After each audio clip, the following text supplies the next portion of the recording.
What do you like on your pizza? Pepperoni or sausage? I like ants on my pizza. Welcome in, everybody.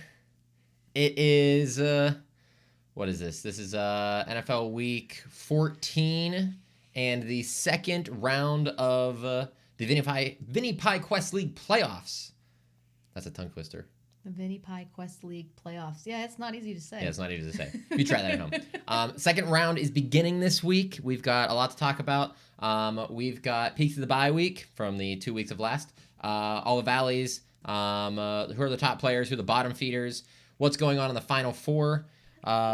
With myself, Gregaluch, Amanda, and Nick. So we'll talk about that. We'll talk about what's going on in the consolation bracket. Who cares? No, the consolation bracket matters arguably more than anything. It gives you the best chance to draft well next year. That worked well for Brian. Hey, look, CMC, what are you going to do? I was going to say that's why you draft Derrick Henry, but... That didn't work out for William either. But William didn't draft him. Auto-pick did. But next year, I don't know, maybe just get Jonathan Taylor. And I don't know, we'll talk about that. But we got the Final Four going on, consolation bracket. And talking about some other things at the end of the podcast for the future. So let's dive into it. First, the peaks of the bye week. I would like to say I'm alone in that 300 club. 300 club. Beating Uncle Chris. This room is too small. Your ego's too big. Beating Uncle Chris by 100 points in the first week. Gregory sent us a text message and said, Amanda, did you beat him so bad he gave up? Which he did. He barely played players in the second week. Yeah. I feel sorry for you, Uncle Chris. Like... You had a bad week one, and she had a good week one, and that was it. Fate was sealed. Uncle Rob was trying to come for me in the 300s club, but he just didn't make it. He got close. He did have an admirable game, though. He got close. He ended up putting, 288 up that week. So he did a good job. He had that great week one, just couldn't replicate that in the week two. So yeah, Amanda sits alone in the 300 club. Good for her. Woohoo! In the valleys of the bye weeks of last, it was Sherry and Stu. They put up 152. That's a cool little rhyme there. Sherry and Stu at 152. Anyways, they ended up losing to Ant-Man. But the real thing of the past 2 weeks, as you know, Amanda, you're alone in the 300 club. There's a lot of people in the 100 club. Other than Sherry and Stu at 152. Chris was in the 100 clubs. Julie was in the 100 club. Jen was in the 100 club. Anthony was in the 100 club. Although he didn't play he had 5 people on bye last week, so he wanted to be in that club. Also, I guess the 100 club is hard to make because if you think about our actual average for the league, our average was in the 115 territory. Yeah. So that means that everyone really should have made 230. So you should have at least made 200. You should have made 200. That's you put up 2 100-point games, and it was those were bad games, but whatever, I did it. So we really like to explain the gravity of the 100 club. You couldn't even crack 100 2 weeks in a row. Yeah, that's rough. Yeah, that's rough. And Nick was technically a part of the 100 club, but he doesn't really count. He had the bye, so he wasn't even looking at his team. So we can't fault Nick. So we can't fault him for that. But everybody else out there. Woof. Oh, and Nick for not looking at his team, he put up 197. So you gotta give Jenna. Jenna tried though. She tried. I was very nervous about that. I only put up 236 to get that victory in the round one. Totally average. And that's a totally average score. That is not great, people. That is 115, 116, 118 technically each week. And I did not put up great numbers. I had a rough outing. I was super nervous. And she just had some players slip on her. She had Mahomes, Chiefs on bye, and then she had some pretty big injuries. She really went for it on picking up stuff on the bench, but it just couldn't. Scrounge those points together. She made some huge bench plays. A lot of her bench plays were actually people that I had the week before, but I dropped in order to pick up someone else, and then she scooped them up. So yeah, she tried. It just didn't work out for her. That's just rough goings there. You're trying to throw darts at a board and try to hit something. This week, though, I am so outclassed. Let's talk best players in the playoffs. Top players. What is Leonard Fournette doing as the top playoff run right now through the first round? He put up 66 points combined in the past 2 weeks. And then Uncle Rob has Fournette, which led towards Uncle Rob's incredibly high score during the round one of the playoffs. This was a guy who was relevant in our first few seasons of playing. We're in year 9, people. This guy should be gone, but it's nah. Brady wants me to run the ball. I got this. And it's okay. I guess that works. But yeah, I have no idea. Bottom feeders, and this one hurt Jenna. She played Kendrick Bourne for the New England Patriots. I believe he put up a really good week in week 12. Yeah. But week 13, 0.3. Okay, so let's talk about the New England Patriots in week 13. They were playing the Bills at night, and it was very windy. What a dumb game. Mac Jones threw the ball three times for 3 completions. That perfect passer rating. No, I think he had a couple. Anyways, his passer rating was actually pretty high. I don't even think that counts. You didn't like throw the passes. Ball 3 times, and they won the game. Yeah. Belichick. That's coaching.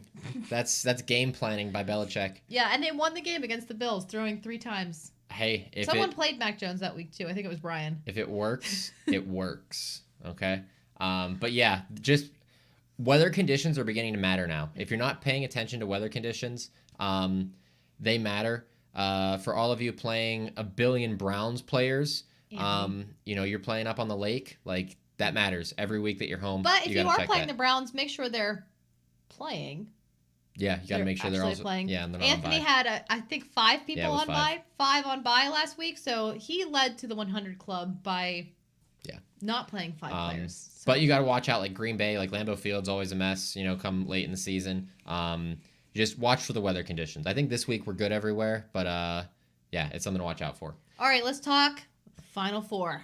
Final Four. Me and Brandon are in it, guys. So we have a 50% chance of keeping that trophy at our house. Warping into the Final Four. Okay, so here we go. We got me and Gregaluch and Amanda and Nick right here. Let's take a look at this box score setup and see what we're looking at here. So myself, 6-5. I'm the 4th seed here versus Gregory, the 1st seed. I am very much outclassed. Like, if you actually look at our teams individually, Gregory's team, like his lineup right here, on average throughout the year has put up 145 points-ish. My average has put up 120. Plus, I don't know how we got Dan Carlson back. He's like the number 2 kicker on the year. I meant to like slide him, but Greg Joseph put up good numbers for me. But Gregory just picked him up anyways. Like, a player he dropped a while ago, he was able to get back. It's ridiculous. He was also to pick up on his bench. DeAndre Swift. He's on IR right now, but this is a top running back. We talked about this last week. We don't need to rehash it. Whatever. If you haven't seen that, go back, watch the last episode. I'm talking to you, William, because you haven't watched any of these. Ever. Or participate in the group chats. Yeah. Salt. But I'm totally outclassed this week. It's going to be rough. Even though the projections are leaning close right now, I think on last check I was at like 129. He was at 131. And that was just because my kicker did well. But Deontay Johnson, like, he came back at the end of the Steeler game, which I would have loved it if he would have put up a 0. And I cannot.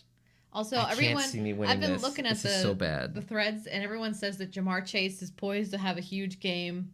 So you're going to get outclassed. Yeah. Basically, the real issue is everyone says James Robinson's going to tank it this week. Yeah, probably. Jonathan Taylor's on bye, and so is the Colts defense. That's fine. I feel good with the Chargers.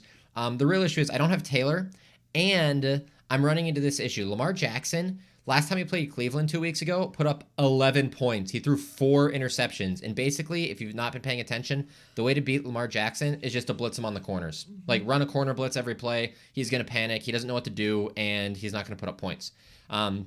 He's playing Cleveland again. In Cleveland this time.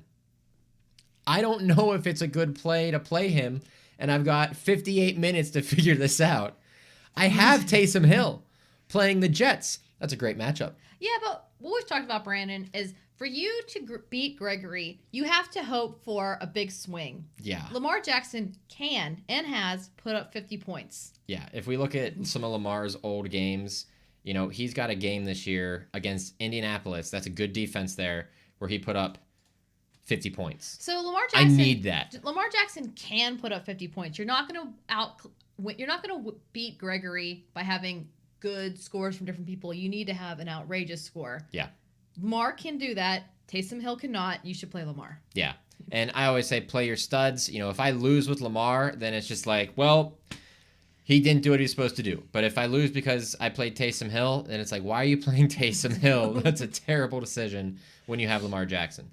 So we'll see how things go. Maybe I get something to blow up here. Let's look at my but, matchup. It's not looking good for me. The more interesting matchup is the Commander-in-Chief versus Other Teams Are Trash. So our projections are Very Nick's close. supposed to edge me out by 4 points. And I am having a rough week. So if you scroll down to my bench. Look at this. Jalen Waddle, who has been a huge play for me. He's been putting up in the 20 territory. He's on bye. But worse than that is my 2 running backs, which are Elijah Mitchell and Darrell Henderson. In the middle of the week, went from Q to O, and then I had 0 running backs. Because keep in mind, I traded James Robinson to Brandon for DJ Moore. Who are you even playing him? Yeah, you are playing him. Which I do not regret because I did not have a good wide receiver situation. Yeah. So basically, I have my 3 pretty solid, usable players out this week. So I had to scrounge together the plays that I could make. I actually really like this Antonio Gibson play. He is just being fed the ball week after week. Antonio Gibson was like my second draft choice. He's always been he's so always good. On my team. I had to pick up on waivers Sony Michel mainly because he's Darrell Henderson's backup, and if Darrell Henderson's not playing, he's gonna get the carry. He's gonna get the rock. And then Russell Gage. Okay, so Russell Gage actually is a good play, but I'm so mad about this guy. Because That's not bad. 22, 18? No, he's a great play. But look at that big fat 0. That was the week that I picked him up and played him against Gregory and lost by 3 points. This guy only needed to put up 3 points, and instead he put up a goose egg. Proceeds to put up 9, 18, and then 22 right after that. So in theory... And a 13 and a 16 before that? So in theory, he's a very good play, but I hate him. Okay, I respect that. I respect that. You're allowed to hate a player and play him. You know who else I really hate? Is Edwards-Helaire. I hate him. Ooh, yeah, Clyde. I had him last year. That's how I feel about Derek Carr sometimes. It's like, I need to play this guy. I might need to play him, but I do not want to. So with my matchup against Nick, I don't need to dominate. You need to stay close. I need to hold in there and then wait for my 3 players to come back next week, or at least 2 of the 3, and score higher next week. So you're just going to let Nick be the pace setter, and then next week just beat him to the finish line. I mean, but Justin Herbert has proven to be a dominant force. He's playing the Giants. His projection is only 25.5. He could put up 30-some. So I have a good chance. But I mean, I'm not loving some of these plays that I've got. Let's take a look at Nick's side of the ball. He's playing Joe Mixon, classic play, great play. Chuba, that's good. He picked up Chuba because of he has a couple of bye players that he had to fill in. Yeah, Gaskin's not doing anything. He actually has 4 players on bye, so maybe he actually feels similarly that I do in terms of losing. Yeah, but I don't think these plays are as good as the ones you've got coming back. Yeah. But Chuba, that'll be a fine RB2. The real thing is, if Nick's going to play the big leap this week, Chase Claypool's already 17, doing it. And they scored. Brandon and I were looking at this game because we went to bed early. We didn't watch it. Yeah, but, did not watch that They game. didn't have any... Because we looked at the score, 29-0, and we're like, well, we're not going to turn this crap on. So I was like, great, Chase Claypool's going to put up a big goose egg. And then the Steelers decided to turn it on in the end, and Chase Claypool... I'm Big Ben. I'm going to throw the ball. They did if you watched any broadcasting about the Steelers game, though, they did torch Chase Claypool. Yeah, because he's an idiot. Because he's an idiot. But he did put up a pretty good fantasy score, and I'm mad about it. I think Devontae Adams, amazing wideout. You're going to play him. But Green Bay destroys Chicago in Lambeau, and that 19 might go closer to a 20-some by the end of this. And then depending on how things go on tight end positions, Kelsey... His projection's always high because he's Kelsey, but he could put up a smaller number, and Ertz could fall into the end zone. So Nick might be able to build a big enough lead this week to keep him ahead of you and just kind of run it out. Like I said, I think Nick is going to win this week against me. It depends just by how much. But I just don't want him to torch me I torched Chris last week. Okay, let's take a look at some other games going on. This is the winners bracket losers. Interesting game. I'll go Chris and Jenna. Ooh, Najee Harris put up 25. Najee strong start. He's just a great start. It's all going to come down for Jenna to be Kansas City do anything. She needs to change that Dolphins defense. Jenna. What is this? You're Jenna. disappointing us. Jenna. There is only 54 minutes before the start of these games. She lost and she's just like, I'm done. I'm done. That's Jenna, rough. come on. We expect more Step out of you. it up. But yeah, so this will be a good matchup. Really just seeing what Kansas City does. Uncle Chris has got Tyreek Hill, so that's another Kansas City crossing there. But I think this would be a good matchup between the both of them. Provided she plays the defense. Actually, you know what? Defense can give you Who negative points. do you think's winning this? Just a quick look. Chris. I think Chris is doing it. Jamison Crowder's going to have a huge week. Elijah Moore is out with COVID symptoms, I think. Mm-hmm. So that stunk for me, but it's going to help Chris. Let's go down to the consolation bracket, try and get that playoff spot. We've got Uncle Rob versus the Sharknado William. Rob's going to win. You think so? Yeah. I don't know. Justin Jefferson's already put up 20. Cousins only got an 18, though. I'm not a super fan about these running backs here. That's going to crush Will. Rob's going to win. Yeah, you know what the best part about Rob's win this week, though, is going to be? What? Right here. Big Ben. Scoring 30. Leading the way with 30 points. Way to go, Rob. When it's on the line and a Thursday night game happens, and he's down by 29. Uncle Rob sticks to his guns and says, I'm playing Big Ben Roethlisberger over... Who's his backup? Aaron Rodgers. Okay, so let's just take a look real quick, because I love that. That play is insane. You're playing Ben Roethlisberger, who's looked terrible through the whole season, and it's an away game, and you play him just saying, yep, I'm going to do that. I'm going to lock it in on Thursday. He's had a short week, and he's old. He's going to do it. And he does. He puts up 30 points in, like, the second half of the game. Or you can play Aaron Rodgers, who's like 15-1 against the Bears in Lambeau Field over his career, torches them each time. The Packers are projected like 12 points on the spread of the Bears, and you're like, nah, I'm just gonna leave Aaron Rodgers on the bench, and it worked. Like, I don't know what to say. The man's a genius. Let's look up at these other matchups as we go lower into the brackets. Anthony versus Jolie. If Jolie puts a wideout in for Pittman, then I think she'll win it. Come on, Jolie. Bragging rights over Anthony. What's going on with Anthony's team right here? Look at this. He's only got 1, 2, 3. Oh, there's this fourth. He pulled a Browns player off the list. Who's not playing this week? I mean, Odell doesn't play for the Browns. Oh, that's anymore. right. Odell doesn't pay for the Browns. Oh, but he's not playing Njoku. Huh, interesting. Maybe that'll go up. All right. Oh, he got George Kittle back. That's just a smart move. You think it's gonna be Julie though? No, I think it's gonna be Greg. I think it's gonna be Anthony. You think it's gonna be Anthony? Yeah. Actually, looking at this, yeah, I might go Anthony here. Julie, you got to put in a wideout. You got to prove me wrong. I would put in who would you put in, Sutton or Shepard? Shepard. I'd go Sutton. All right. Doesn't matter. They're neither of them that good. And then last but not least, we've got Sherry and Stu versus Brian. While Mac Jones is on bye. What is with this, people? Come on. And this tight end slot is empty. Just shooting for the bottom. Everybody wants that 6th spot. They want to pick 6th in the league, I guess. I don't know. We need to talk about this. If you're not going to do anything, at least put in Christian McCaffrey. Give him some playing time.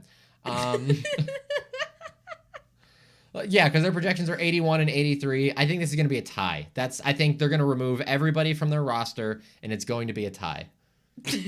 That's what I'm seeing. That's what I'm seeing here, people. A tie. I like that one. Good bet. Okay, let's bring it back home.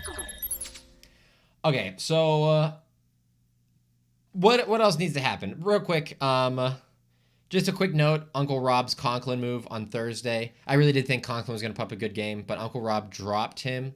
Conklin's a tight end on some team that's on Minnesota. But a cool thing you can do is if you have a player playing on Thursday and you know you're going to drop them, don't drop them until after waivers run on like late Wednesday or early Thursday, I think it is. Well, the waivers run on Wednesday, but if you drop him early Thursday, he'll go into a claims process and nobody can pick him up for that Thursday night game. So if you want to get rid of him, but you don't want your opponent to have him. Rob thought through all the meta of that. No, he didn't, but it's an important thing to know that it exists. All right, let's talk. What do we guys think about the double versus no double playoff situation? So a playoff week being 1 week of playoff or two weeks of playoff. Where you have the summation of 2 scores like we did. This is the first year we've done that. I know we've only gone through 1 round thus far, but I'm kind of feeling against it. Well, so I'll get some pros and the cons.